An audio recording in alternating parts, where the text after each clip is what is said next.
အမေလူကြီးပြပြီးစကားကိုလုံးဝမပြောနဲ့အမေဒါလီယာမောင်ရဲ့မိုဘိုင်းရှင်မျိုးသမီးလေး ဒါလေးကိုလေ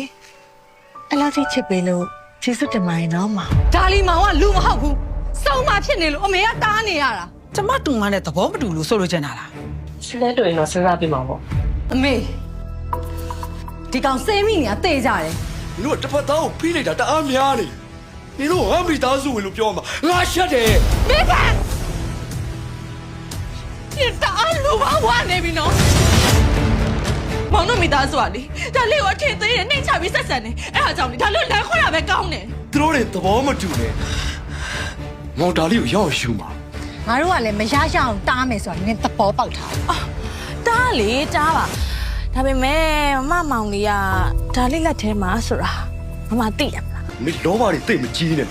မောင်မပိုင်ဆိုင်ရမှာကြောက်လို့လောဘကြီးအဲ့ဒါဘာဖြစ်လဲလို့ကိုတန်နွားဖြစ်မဲ့ကိစ္စကိုတော့အမေမရရအောင်ပြရမှာပဲ ဒီလိုလေးလာမိသားစုဖျက်ဆီးနေရလား ဒါဒီလေမောင်အဆုံးမကန်နိုင်ဘူး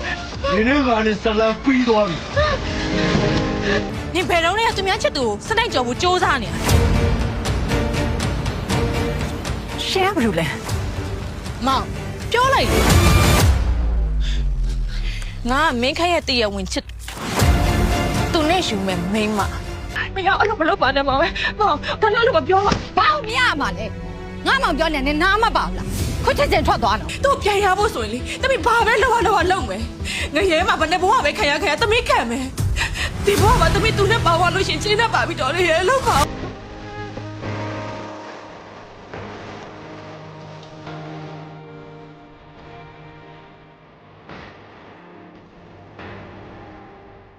ကိုမခန့်အောင်ကြပြရဲ့ဘဝလက်ပြောပေါ်ဖြစ်တယ်လက်ခံနိုင်ပါ တော့စိတ်